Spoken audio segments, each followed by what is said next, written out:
You're listening to The Secret to My Success, an interview-style podcast that asks our guests what trait, skill, or characteristic they possess that's made them a success. Hosted by Shelby Skurhawk. When you think of Southwest Airlines, you think about the wacky antics of its flight attendants or the fun that they exude as a culture. Now, I think of those things too, but I am old enough to remember the old Southwest commercials with Herb Kelleher, who wasn't afraid to poke fun at himself. But the one thing that I wish I was old enough to have seen, those legendary uniforms that the Southwest Airlines flight attendants wore in the late 60s and 70s. They wore belted mini skirts and hot pants and go-go boots. I love it. But this all showcased the carefree spirit of Southwest and how their inside culture really exuded outward. On the show today, we're talking to one of the women largely responsible for that world-class culture at Southwest, Ginger Hardage, former Senior Vice President of Culture and Communications. She retired after an illustrious 25-year career at the airline and has launched her Dallas-based consultancy, Unstoppable Cultures. On today's episode, we're going to discuss Ginger's secret to success. It's the ability to build up people, recognize their strengths, and build a culture from it. Ginger, thank you so much for joining me. Thank you, Shelby. It's great to be on your show. So wonderful to chat. Thank you. So tell me that there is a museum at Dallas Love Field where Southwest is based that's got a flight attendant fashion exhibit that's got all these uniforms on display. Well, Shelby, you're right. Those uniforms were iconic. The airline started in 1971, and the fashion of the day was hot pants. Yep. And the airline didn't have a lot of advertising money. So that was definitely one of the ways that the company set itself apart. And like you, I was watching and, looking back at that period of time. And, we still have some flight attendants at Southwest Airlines who started with the company in 1971 wearing those hot pants. And they're fabulous flight attendants. And those women like to say they've gone from hot pants to hot flashes. Oh, so they too, like Herb Kelleher, the founder of Southwest, have this self-deprecating humor. They don't take themselves too seriously. They can make fun of themselves. And yes, there are opportunities to see those famous flight attendant uniforms. There's a museum called the Frontiers of Flight at Dallas, near Dallas Love Field, and I think they have some of those uniforms on display. But certainly at the Southwest Airlines headquarters, we have preserved those uniforms, and they hold a very prominent high status with the company and the different flamboyant uniforms through the years. So it is one thing we're known for, and but now those uniforms have greatly evolved. Right. And now most recently, the employees, it was a long process, several year process for an employee committee to select brand new uniforms and we've evolved through the years. But that's an interesting point, is how the employees were actually involved. The people who are going to wear the uniforms, right. From mechanics to flight attendants to the employees at the airport. They were involved in wear testing and making sure the uniforms were perfect for them. That's awesome. And that kind of shows how much care and how much trust, I guess, is placed in the employees there, that they realize these are the ones that are wearing it. So let's give them a voice. Absolutely. And, that is definitely a secret. It's a very open secret about Southwest Airlines, is that empowerment of the employees and how much responsibility is given to with employees. And with responsibility, you take on so much ownership, and that is one of the things that continues to be important at Southwest, is making sure employees act like owners. And I think all of us as leaders want that in our organization, where we have this level of engagement by our employees, where they truly do act like owners and take that responsibility to shepherd all the resources of the company. Right. Well, tell me a little bit about, I guess, your journey in feeling that ownership as an employee. I mean, tell me how you got your start there and what your first role at Southwest was. Oh, certainly. Well, I had already been out in the business world, so I joined Southwest Airlines in 1990 as the director of public relations. And it was a very small team. There were only three of us. And fast forward to when I left, I had a team of 150. Oh, So wow. we continued over time.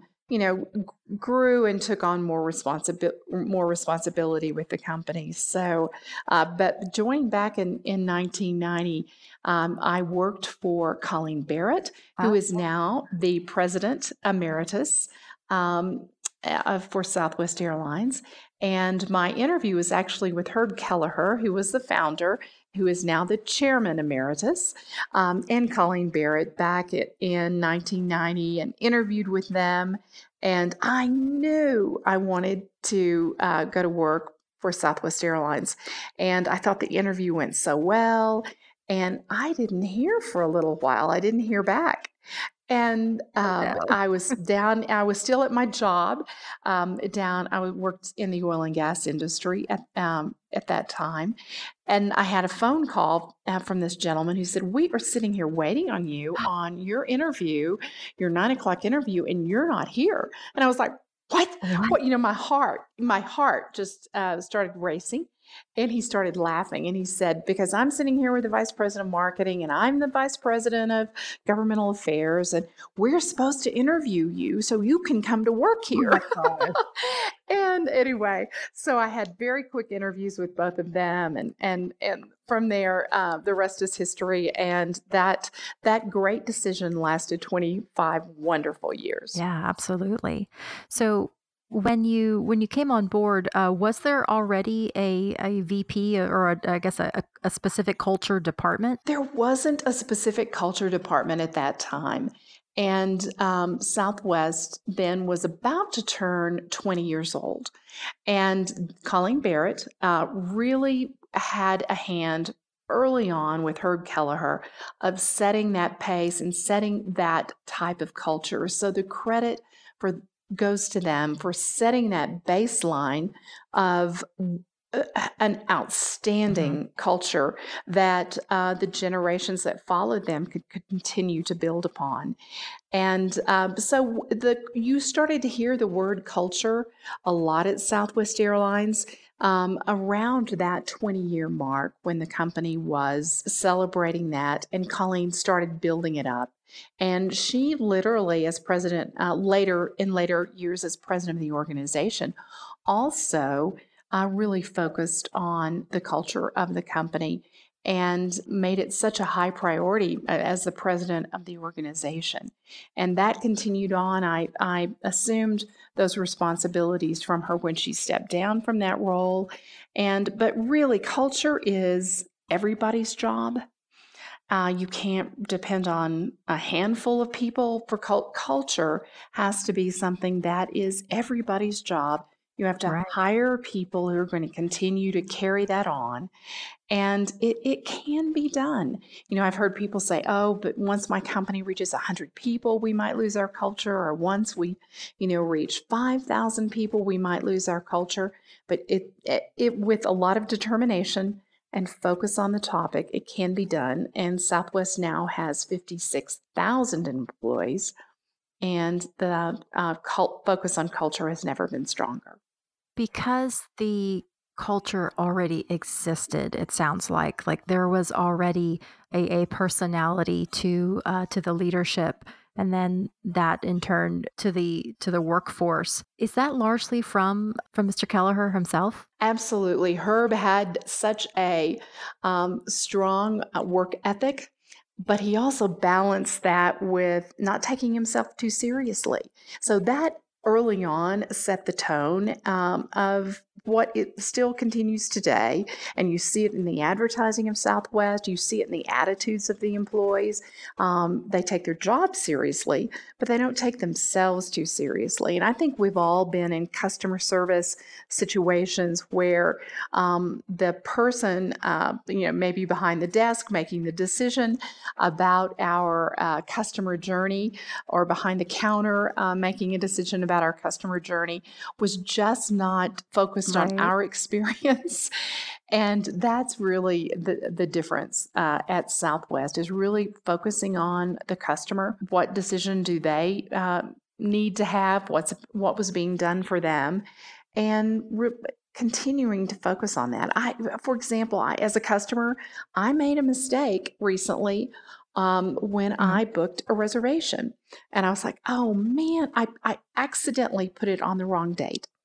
So I called the Southwest Airlines reservation system. They didn't know, I was a customer, and she was able to straighten it out for me. She realized it was truly an honest mistake, and made the correction for me. So that type of ownership, listening to the customer, taking care of the customer, pays such dividends in the long run. When you're unyielding about your rules is when all of us get very frustrated in a customer service situation. So being able to be flexible with the rules and I guess empowering those employees to make some on call, I guess on the spot decisions, that if a rule needs to be bent or there needs to be maybe an exception, that empower them to do so, right? Absolutely. And leaning toward the customer is one of the ways I would describe that. And you can immediately see the difference. And I know pictures are coming to your mind of your listeners about the difference of being on a particular customer service call where you may not have been able to reach a person to help you, or the situation where you truly get an individual who hears your problem and has the ability to do something to change it. Absolutely. Well, and you touched on this then, the idea of employees as owners. So I want to go back to one of within your career. What was, I guess, the first time that you really felt that coming in as director of PR, that you were enabled to make decisions just like you were Herb or Colleen or anybody else? Well, I remember one particular situation early on. The company had a sale, and you were able to get some free tickets with that. And it was an overwhelming success, so much so that people were almost camping out at the airport. It was such a rich deal. And for me to be able to respond to that with a sense of humor, and being able to say, and acknowledge it was a success, acknowledge that it had was an inconvenience to some people, and realizing and then realizing that as a company that was early on, and realizing that we had to extend that particular offer because it was so hot that people weren't able to get access to it, even if they stood in line at the airport. Wow. So those are examples of how important it is to listen to all types of input as a leader. So that input coming from, your employees on the front line and what they're experiencing, what they're hearing from the customer, and the importance as a leader of not being so isolated that you're not in touch with what's truly happening with your product. And that is happening on the front line. Right. So I admire those companies and those leaders who take the time to spend time out wherever their product is being delivered and truly understanding the difference it makes. And that you're getting my mind going about stories. And here is one. Early, we have had a program at Southwest, and we still do, called Leaders on Location, where leaders go out and spend time in the business. In fact, we evolved that program to where leaders adopt a location and so they really get to know the employees in that location. So I would pass that on as a tip. If your listeners are concerned about losing their culture, think about having your leaders adopt a location. So this early experience happened. I was with one of our executive vice presidents, who is now a board member at Mhm. Southwest Airlines, John Dennison. And John and I were making a call out in San Diego. And we were meeting with the employees and getting to know them. And one of the things John wanted to do was make a call on a travel agency, because back then, in the early 90s, the business was more dependent on travel agencies. Now people book online. But we went to this travel agency, and I remember here I was with the executive vice president, who's now a board member, executive vice president, and the person was having problems with their computer. And John literally started unplugging, replugging on the computer, helping that customer Yeah. solve the problem. And that is the kind of examples that we were continually given at Southwest Airlines, that, set no boundaries about what you were able to do for the customer or how you were able to solve a problem. Whatever it took, roll up your sleeves, get it done. And that was sticks in my mind as one of those early examples of do whatever it takes Right. and lean toward the customer. Well, the roll up your sleeves mentality, if it wasn't explicitly, because that's the thing about culture, is that you can't put culture in a book. You can't write a rule book or a guidebook of things to do and things not to do. It's oftentimes just kind of picked up by observation and watching the behavior of those around you. So I guess that was an example of where you saw that even the very highest levels of executives still roll up their sleeves. And so I guess my question is that, was that largely how the culture was kind of perpetuated? It was basically modeled and then also shared with others, right? Yes, as a leader, we have to remember that what we do always trumps what we say. And people are watching us as leaders every day to see how we behave in various situations.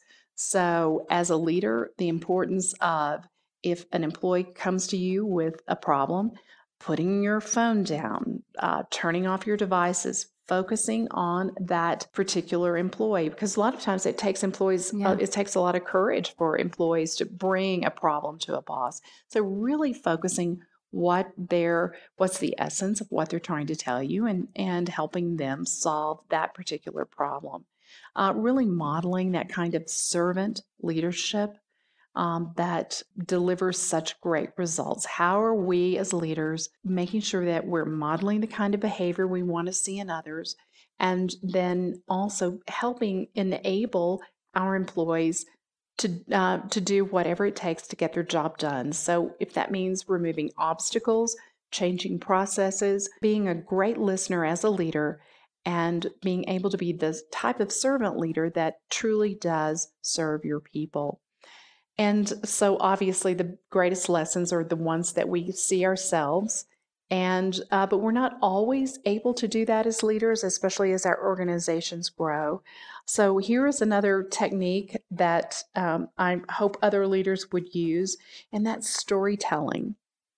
Mhm. Really taking a situation from a customer situation where employees solved a problem, and telling that story back in various ways, so employees really understand that there are no boundaries in how I Yeah. might go about solving that problem. So truly using storytelling with your employees, whether it be through email or in meetings, or like the CEO of Southwest Airlines, every Monday morning he records a message. Employees can hear his voice, or they can read it on the intranet, and he always ends it with a shout out about a story of something wonderful that an employee has done. Well, that's a wonderful way to, I guess, spread around the recognition.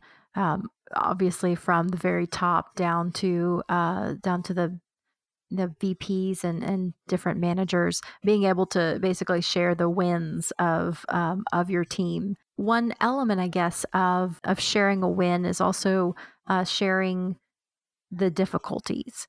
And that kind of leads me to the topic of mentoring. So, what was the mentoring culture like at Southwest? And when you first came in, how long did it take you to find a mentor? I was very lucky when I started at Southwest that I got to work for Colleen Barrett, who eventually became president of the company, who's no longer now involved in the day-to-day operations of the organization. But it was a wonderful opportunity, mentoring opportunity as my boss. And one of the things she did is she gave me a list of onboarding Mhm. activities where I could go observe so many things happening in the organization. So I would encourage leaders to do that, to have how robust is truly is your onboarding for all of your employees. And don't skip it on your key leaders. Sometimes people within organizations, if you're joining an organization as a vice president or a director of a company, they may think you don't need onboarding. Oh, nothing could be Yeah. further from the truth. You probably, for your senior leaders, they probably need better onboarding than many other employees because they will suddenly Yeah. be representing your company in a very visible way. So having that strong onboarding is so important. One of the things Colleen had me do is go hear Mhm. Herb speak. And that was, again, one of my strongest memories. He was supposed to be speaking inside the company. And so I walked in. I expected him to be behind the podium. At the time, he was the CEO. But no, some of people hadn't, enough people hadn't shown up to serve Mm. lunch to the guests inside our building that day. So I instead of him being behind the podium, I turned around and here he is serving Wow. lunch. I mean, he has 2 plates of food. He's serving Mm. lunch before he speaks. So what do? As I said earlier, what you do always Yeah. trumps what you say. So I immediately start helping serve as well. So that having a really strong onboarding is really important. And mentoring, I have maybe a slightly different approach to mentoring that others might have. I would encourage you not to Mhm. ask for a mentor. But if you identify someone in the organization that you would like to emulate, ask for time on their calendar about a specific problem or to speak with them about a particular issue and start forming a Right. relationship. And mentoring can kind of imply sometimes a lot of responsibility about a person's career, but forming a friendship where you're able to actually get those mentoring tips along the way and forming a relationship and doing it in a more informal way and having several mentors would be the route that I would recommend. Well, you hit it absolutely because I think a lot of times people believe that one, the mentor ask has to be a very formal thing, and it often comes a little bit out of nowhere, where the most natural way to do it is just to, strike up friendships and conversations with the people around you. And then what you're saying is look for those people that you admire or that you want to emulate something in their behavior. And you made a point there at the end. More than one mentor is okay too, right? Absolutely. And looking at how we have various mentors throughout our career and for a different reason. Because, for example, a woman might be coming a first time mother, and so she might be wanting to speak with a parent in the organization to understand what that aspect was Hmm. alike, or someone might be taking on a new department and their mentor might be someone who had run that department in the past and learning from it. So there's lots of different reasons, and it doesn't have to be a truly as formal a mentor process, but starting out more informally. But I think as leaders, we have the responsibility to be mentors in a lot of different situations. And a lot depending on where you are in the organization, you may be mentors to people who are aware of your profile in the organization. And we, as leaders, we just have to take those opportunities to have conversations with our employees. And we just sometimes never know the impact we may have had by truly taking the time to focus on someone, take an interest in them and their career. And it might come back to you 10 years later where they remember the conversation you had with them and how it might have inspired them or given them a reason to think about their job Right. differently. So, as leaders, we can't ever miss that opportunity, that rare opportunity to have a encouraging. You don't maybe not necessarily think of it as mentoring, but it is, but an encouraging moment in conversation with somebody else in the organization. Can you think of one of those special times that, 10 years later, the something that you said to somebody, even in passing, really seemed to make a difference and was a mentoring moment for them? Well, one of the things I would encourage leaders to do is write personal Mm, notes. And that is something that is becoming even more rare. yeah. We all send emails or text, but very few people save emails and text. But people do save handwritten notes. So, what I would encourage leaders to send handwritten notes, especially about people who get promoted or someone who's done something great in the organization, or when someone has experienced a difficulty Yeah. in their life. It might have been a loss of a parent or something. Take the time because people truly do treasure those notes. So it was interesting to me when I retired that several people sent me a copy of a note I had sent them Mhm. and told me what a difference that gesture made to them. And wow, Yeah. that really reinforced to me the importance of doing that. So I would encourage leaders to. I actually have a reminder, on my phone, and it is all about quick. I jot down quick notes when I need to jot off a note Mhm. to someone, and it keeps me on track for doing that. And a system for doing that and just the importance that it makes to people when you're able to send them a personal note that really does focus on them. Right. And you're right. It's those kind gestures and kind words that one in a note, I guess, is very unique. But just when you think about your busiest day in the office and how many things that you're juggling at one time. It's very easy to let that day go and go without stopping to praise somebody on your team or stopping to really take interest in somebody that seems to be having a hard day. I mean, with uh, especially today with the pressures of having to do more with less and so many companies that aren't replacing positions and are just kind of piling on more from the people in place. It's getting even harder to make time to do that. I mean, so you said you've got a system then where you're writing yourself notes to remind yourself to send out those written notes. Yes. That's right.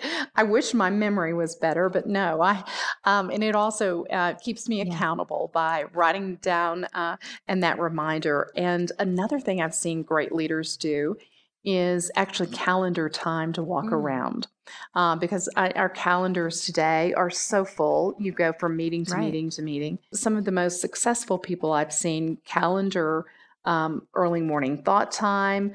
They calendar the time when they're going to walk around their office, and they keep that time sacred because whatever it is that makes them the most successful, the most productive, whether that's that early morning thought time to work through and planning, or that the time if their days are so busy that they're not able to really see their people, taking the time to calendar it so that they're out and about making those types of personal connections that are so important. And as we know, relationships are so important.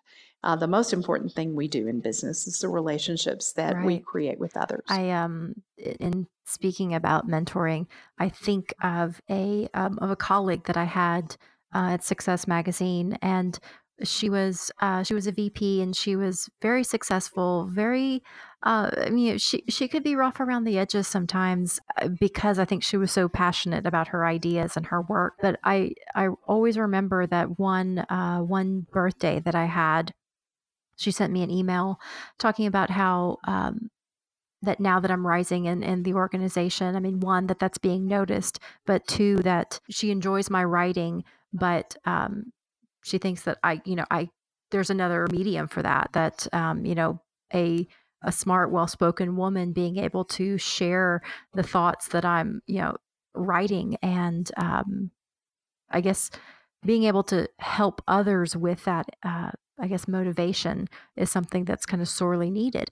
And so I had never had that type of encouragement uh, for a skill that I never would have thought to adopt. And so I started kind of forcing myself to do more on camera work. And that, led to doing on camera interviews for the magazine and for the podcast. And so now, many years later, I'm out on my own doing, hosting my own podcast, which is a strange thing because, again, I was just always the print person or the online person that was terrified to speak in public and terrified to, because I didn't think I could say anything worthwhile that people would want to actually listen to. And it was all from that one time, somebody taking the time to say, you know what, I think you've got something, and I think you should really embrace that. And now maybe is the time to do so.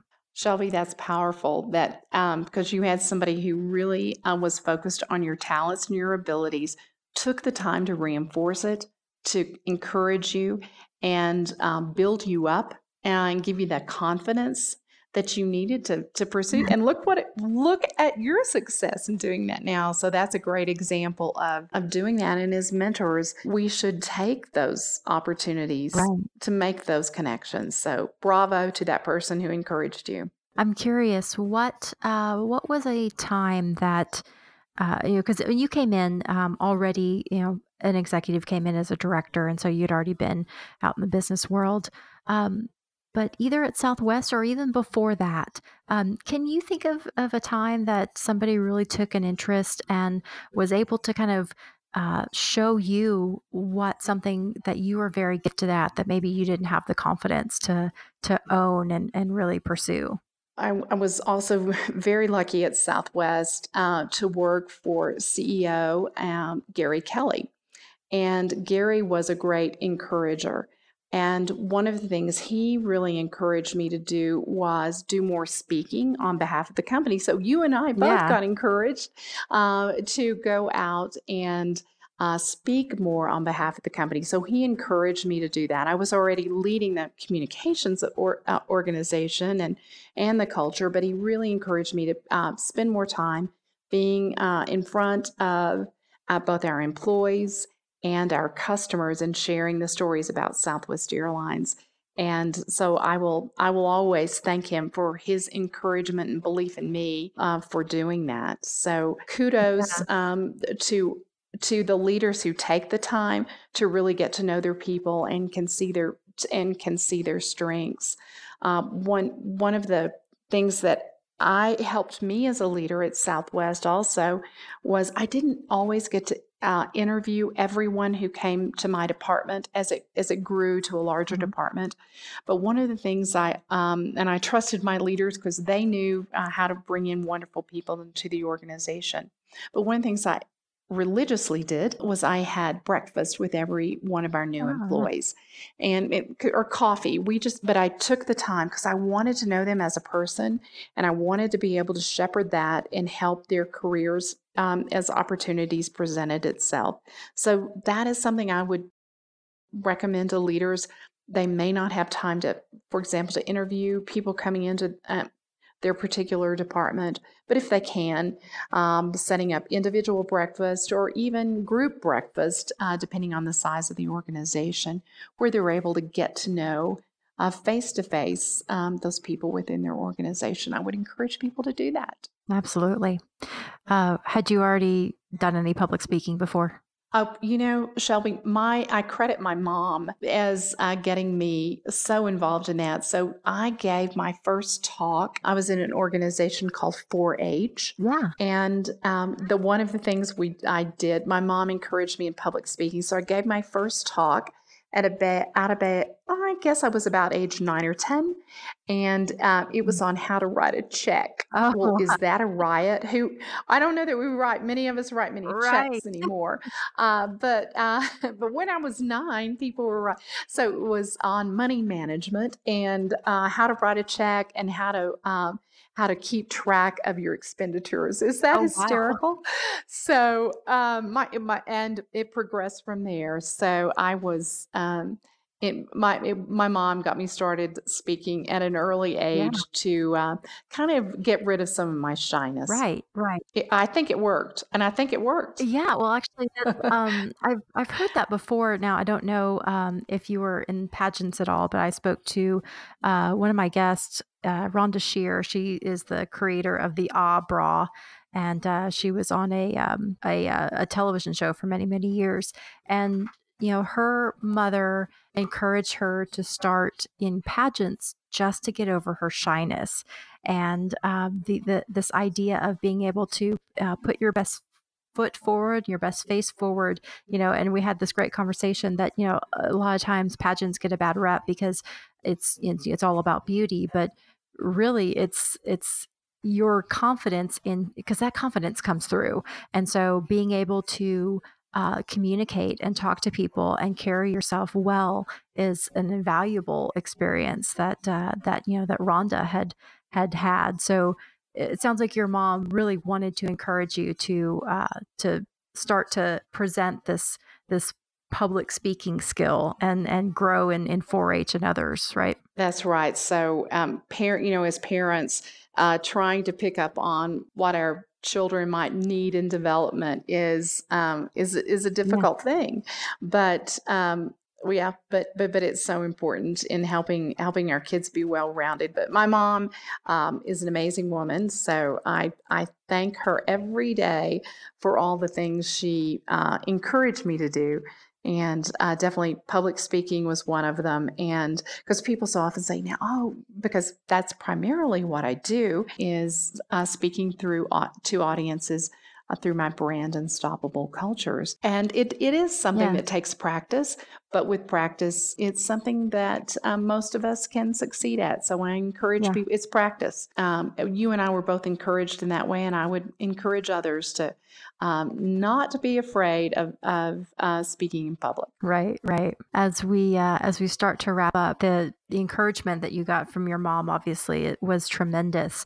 It makes me think of what. Well, and I do have kind of some final wrap up questions, but I'm curious, what's the very best piece of advice you've ever gotten? I think some of the best advice really started with my mom, and it was her teaching me about treat others like you would like to be treated. And I think a lot of us do that as we became parents and how we were teaching Yeah, others. But I also, when I joined Southwest, that was one of the tenets there was treat others like you would like to be treated. So that philosophy, I was able to revive it and keep thinking about it and involve with it. But it really goes back to focusing on the individual, understanding their needs, and treating other people with a matter of respect. So I think if we can always keep that respect in mind, because in listening to people, valuing their opinions, and helping make their lives better is something we can all learn from, and that never goes out of absolutely. style, and it's never bad advice. Well, speaking of, what's the very worst piece of advice you've ever received?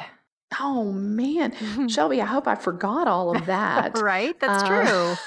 it was probably some investment somewhere along the line or Right. something like that. Um, but I think I don't remember a particular line, but I think the worst thing is if we really don't listen to our heart and listen to what we feel is right. We inside ourselves often know Yeah. the direction that we should go in a particular issue, and if we listen to our heart and listen to our values, and if things are in line with our personal values as individuals, we can never go wrong. So if you're ever given a piece of advice that flies in the face of what your heart is telling you or what your personal values are, then that is bad Right. advice. Absolutely. Here's a fun one. What movie can you quote by heart? Oh, what? I'm terrible about that, Shelby. That's probably the worst question because I have no idea. What's your favorite movie then? Well, my favorite movie is a love story. It's Dr. Zhivago, and it's Oh, yeah. ancient. It's an ancient movie, but it would be my favorite, just because is a tremendous love story. That would be my favorite That's movie. wonderful. That's wonderful. And I'm sure you know when the certain pieces of dialogue come up and what lines of that movie are your absolute favorite. I'm sorry, Shelby. I'm going to have to pass on that one. I'm not good at redelivering lines from movies. Absolutely. Absolutely. Well, and finally, circling back to kind of the theme of our show, looking at our strengths and being able to harness those strengths, building people up with mentorship and all of those things. What would you say, Ginger, is the secret to your success? Well, Shelby, I think all of us wish we could give more back all the time to the people in our lives and how we can help others. I'm as a leader, I was blessed to have a lot of examples of people who really focused on me as an individual, and I hope I learned from them and was truly able to focus on the people who enter my life and help understand how I can help make them successful. Because as a leader, nothing is more thrilling than seeing people achieve things they never thought possible and giving them the level of training, the level of support to go out there and do things they never dreamed possible. So as I look back, if I was able to do that as a leader, then I can sleep well at night in knowing that I was standing up for my people, helping prepare them for whatever they might face, and encouraging them, and seeing them now do more than they ever dreamed possible. Well, Ginger's certainly the definition of a servant leader and a servant heart. Thank you so much for joining me. Okay, Shelby, thank you. I hope we get to talk again. It's been a delight.